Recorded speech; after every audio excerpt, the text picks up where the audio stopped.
السلام علیکم dear listeners, Notes Academy .pk میں آپ سب کو ایک دفعہ پھر سے ویلکم۔ اس ویڈیو میں ہم 9th کلاس کی انگلش کی بک سے چیپٹر نمبر 10 کریں گے جو کہ ہے ڈرگ ایڈکشن۔ تو ابھی آپ اپنی اسکرین پہ اس کے سینونیمز دیکھ رہے ہیں۔ اس کے بعد ہم پیرا بائی پیرا اس کا چیپٹر دیکھیں گے کہ اس میں ہمیں کیا انفارمیشن دی جا رہی ہے۔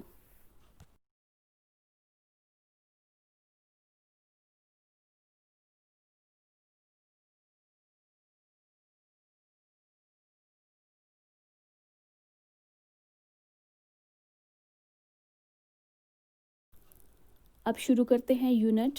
تو پہلا پیراگراف ہمیں یہ بتاتا ہے کہ ساری دنیا کو منشیات کا خطرہ درپیش ہے اور صورتحال تب مزید بدترین ہو جاتی ہے جب لوگ اس کے بے انتہا عادی ہو جاتے ہیں۔ منشیات کا باقاعدگی سے استعمال ذہنی اور جسمانی صحت کو خراب کرتا ہے اور وہ ساری زندگی کے لیے اس کا عادی ہو کر اس پر انحصار کرنے لگ جاتے ہیں۔ یہاں اسی پیراگراف میں ہمیں منشیات کی کچھ اقسام کا بھی تذکرہ ملتا ہے جو شدید ذہنی اور جسمانی تباہی کا باعث بنتی ہیں۔ پیراگراف نمبر 2 سے ہمیں یہ پتہ چلتا ہے کہ کچھ معاشرتی عناصر بھی ہیں جو منشیات کے استعمال کو فروغ دیتے ہیں۔ کچھ نوجوان صرف لطف اٹھانے کی غرض سے اس عادت کو اپنا لیتے ہیں یا پھر وہ مختلف شرائط یا ایک نیا تجربہ حاصل کرنے کی غرض سے اس لعنت کو اپنی زندگی میں شامل کر لیتے ہیں۔ ان سب کے علاوہ کچھ ایسے عوامل بھی ہیں جو کہ لوگوں کو منشیات کی عادت اپنانے پر مجبور کر دیتے ہیں، جیسے کہ ذہنی دباؤ، اس کے علاوہ نا امیدی، بے چینی اور اپنی ذمہ داریوں سے فرار حاصل کرنا وغیرہ۔ پیراگراف نمبر 3 میں ہمیں یہ بتایا جا رہا ہے کہ منشیات کے شکار افراد کو بروقت علاج کی ضرورت ہوتی ہے تاکہ وہ ایک صحت مند زندگی گزار سکیں اور اس تاریک گڑھے سے باہر نکل سکیں۔ اگر کسی کے عزیز اس عادت کا بدقسمتی سے شکار بھی ہو جائیں تو وہ اس پر بات کرنے سے گھبراتے ہیں۔ یہ خوف علاج میں رکاوٹ کا باعث بنتا ہے، یہاں تک کہ وہ اپنے پیاروں کی زندگیاں بھی کھو دیتے ہیں۔ اس کے بعد اگلا پیراگراف ہے جس میں ہمیں یہ بتایا جا رہا ہے کہ بحالی کے مراکز بھی منشیات کے عادی انسان کو زندگی کی طرف لانے میں بھرپور کردار ادا کرتے ہیں۔ وہ ان کا علاج کرتے ہیں اور ساتھ ہی ساتھ یہ نصیحت بھی کرتے ہیں کہ وہ کس طرح سے بہتر زندگی گزار سکتے ہیں۔ متاثرہ انسان کا علاج ممکن ہے اگر اس کی دیکھ بھال کی جائے اور مکمل اس کے ساتھ تعاون کیا جائے۔ اگلے پیراگراف میں ہمیں یہ بتایا جا رہا ہے کہ جتنا جلد ممکن ہو علاج کا طریقہ کار شروع ہو جانا چاہیے۔ کچھ اور عناصر بھی ہیں جو علاج میں مدد دیتے ہیں اور مریض کی بحالی میں مددگار ہوتے ہیں۔ متاثرہ شخص کو پراپر آبزرویشن میں رکھنا چاہیے اور اس کے دوستوں اور گھر والوں کو اس کا بھرپور خیال رکھنا چاہیے تاکہ وہ دوبارہ اس عادت میں مبتلا نہ ہو سکے۔ تو اس یونٹ کا آخری پیراگراف آپ دیکھتے ہیں جس میں ہمیں یہ بتایا جا رہا ہے کہ ڈرگ ایڈکشن ایک ایسا خطرہ ہے جو تقریباً ہر معاشرے کو درپیش ہے۔ بہت سے ممالک اس المیہ کو شکست دینے کے لیے لڑ رہے ہیں۔ پاکستان میں اس کی شرح خطرناک حد تک بڑھی ہوئی ہے۔ متاثرہ افراد کو بہت سے مسائل کا سامنا کرنا ہوتا ہے اور ان کی زندگی قابل رحم ہو جاتی ہے۔ ساری دنیا اس مسئلے کو جڑ سے ختم کرنے کے لیے پر امید ہے۔ لوگوں کو اس کے متعلق صحیح اور مکمل آگاہی حاصل ہونی چاہیے تاکہ وہ اس میں مبتلا نہ ہوں، اس بری عادت میں مبتلا نہ ہوں اور اپنی زندگی کو بہتر طریقے سے گزار سکیں۔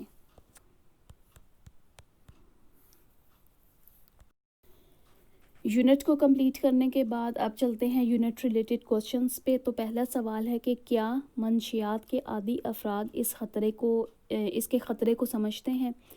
اس میں کوئی شک نہیں کہ منشیات کے عادی افراد اس عادت سے پیدا ہونے والی تباہی سے آگاہ ہوتے ہیں، لیکن وہ اسے کافی لمبا عرصہ تک استعمال کرنے کی وجہ سے اس پر انحصار کرنے لگ جاتے ہیں، اسی لیے ان کے لیے یہ ممکن نہیں رہتا کہ وہ اس عادت کو ترک کر سکیں۔ سوال نمبر 2 ہے کہ کون سے ماحولیاتی عناصر منشیات کا عادی بننے کا سبب بنتے ہیں؟ بہت سے ماحولیاتی عناصر کسی انسان کو منشیات کا عادی بننے کی طرف دھکیلتے ہیں۔ ان میں سے کچھ کا تذکرہ یہاں کیا جا رہا ہے، جیسے کہ بری صحبت، اس کے علاوہ پریشان کن گھریلو مسائل اور معاملات، اس کے ساتھ ساتھ ذمہ داریوں سے فرار۔ اب ان سب مسائل کی بنا پر کوئی شخص منشیات کا عادی بن جاتا ہے اور مسائل کا حل منشیات کے استعمال میں ڈھونڈتا ہے۔ بعض اوقات نفسیاتی مسائل بھی انسان کو منشیات کی طرف لے جاتے ہیں۔ اگلا سوال ہے کہ بحالی کے مراکز میں منشیات کے عادی افراد کے لیے کس قسم کا علاج مہیا کیا جاتا ہے؟ بحالی کے مراکز مکمل میڈیکل کیئر کی سہولت دیتے ہیں اور مریض پر اس کے ساتھ ساتھ کڑی نظر رکھی جاتی ہے اور اس کی مکمل دیکھ بھال کی جاتی ہے، اور اس کے ساتھ ساتھ اس کی مناسب انداز سے کاؤنسلنگ بھی کی جاتی ہے تاکہ وہ ایک بہتر زندگی کی طرف دوبارہ سے واپس آ سکے۔ یونٹ ریلیٹڈ سیکشن میں آخری سوال ہے کہ کاؤنسلنگ سے کیا مراد ہے؟ تو اس کا مطلب یہ ہے کہ ایک ایسا طریقہ جو کہ کسی بھی شخص کو اپنے ذاتی، معاشرتی یا نفسیاتی مسائل کو حل کرنے کے قابل بنائے۔ یہ ایک پروفیشنل نصیحت ہوتی ہے جو کہ انسان کو مختلف مسائل سے نکلنے میں مدد دیتی ہے۔ کمپریہنشن کوسچنز میں سب سے پہلا سوال ہے کہ منشیات کا عادی بننے کے کیا اثرات ہوتے ہیں؟ جسمانی اور ذہنی بیماریاں دو ایسی بڑی تباہیاں ہیں جو کہ منشیات کے استعمال کی وجہ سے ایک انسان کی زندگی میں شامل ہوتی ہیں۔ اس کے اثرات منشیات کے استعمال کی شدت پہ ہوتے ہیں۔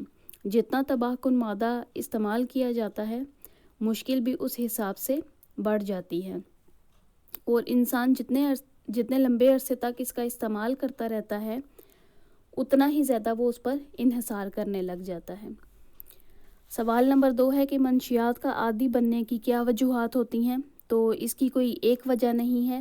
اس دلدل کی طرف دھکیلنے کے لیے بہت سی وجوہات اپنا اہم کردار ادا کرتی ہیں، جیسے کہ بری صحبت، خاندانی مسائل، اس کے علاوہ ذہنی دباؤ اور آسانی سے اس لعنت کی فراہمی۔ اس کے علاوہ لطف اٹھانے کی غرض سے نوجوان جو مختلف تجربات کرتے ہیں، وہ بھی اس کی اہم وجوہات میں سے ایک وجہ ہے۔ منشیات کے عادی افراد کو اس بیماری سے نکالنے کے لیے بحالی کے مراکز کتنا اہم کردار ادا کرتے ہیں؟ بحالی کے مراکز اس مسئلے کو تفصیل کے ساتھ ڈسکس کرتے ہیں، پھر وہ اس کا ایک مناسب علاج بتاتے ہیں اور اپنی پوری کوشش کرتے ہیں کہ مریض کو زندگی کی طرف واپس لایا جا سکے۔ مناسب تعلیم و تربیت کے ذریعے سے وہ اس نقصان دہ عادت کو چھڑانے میں اہم کردار ادا کرتے ہیں۔ اب دیکھتے ہیں سوال نمبر 4 کا جواب۔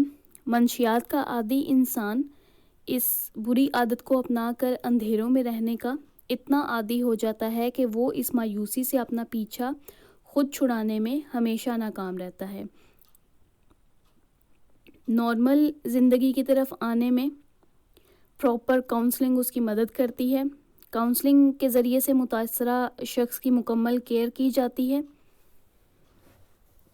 علاج کے دوران متاثرہ شخص کے ساتھ اعتماد اور بھروسے کا رشتہ بناتے ہوئے اسے اس لعنت سے چھٹکارے کی طرف لایا جاتا ہے۔ اس مقصد کے حصول کے لیے پراپر چینل کا استعمال نہایت منظم طریقے سے کیا جاتا ہے۔ سوال نمبر 5 ہے کہ متاثرہ شخص کا خاندان کیوں بحالی کے مراکز میں جانے سے گریز کرتا ہے؟ تو معاشرتی دباؤ کی وجہ سے متاثرہ شخص کا خاندان اسے بحالی کے مراکز میں لے جانے سے گریز کرتا ہے۔ خاندان پر یہ خوف طاری ہوتا ہے کہ معاشرے میں وہ اپنی عزت اور مقام کھو دیں گے اور لوگ انہیں برا جاننے لگ جائیں گے۔ یہی وجہ ہے کہ وہ اس پرابلم پہ بات کرتے ہوئے بھی گھبراتے ہیں۔ اب دیکھتے ہیں کمپریہنشن سیکشن کا آخری سوال۔ تو مریض کی صحت یابی کو یقینی بنانے کے لیے خاندان کے افراد کی کیا ذمہ داریاں ہیں؟ خاندان کی ذمہ داری ہے کہ وہ متاثرہ شخص کو پراپر علاج فراہم کرے اور اس پر مکمل چیک رکھیں تاکہ وہ پھر سے اس بری عادت کا شکار نہ ہو جائے۔ معالج سے رابطہ رکھیں تاکہ وہ بھی بھرپور تعاون کر سکیں اور مزید تباہی سے متاثرہ شخص بچ سکے۔ امید ہے کہ اس ویڈیو نے آپ کو کافی ہیلپ کیا ہوگا۔ اگر ویڈیوز پسند آئیں تو چینل کو سبسکرائب کیجیے، ویڈیو کو لائک اور شیئر کیجیے اور کامنٹ باکس میں مجھے ضرور بتائیے گا کہ آپ کو یہ ویڈیو کیسی لگی۔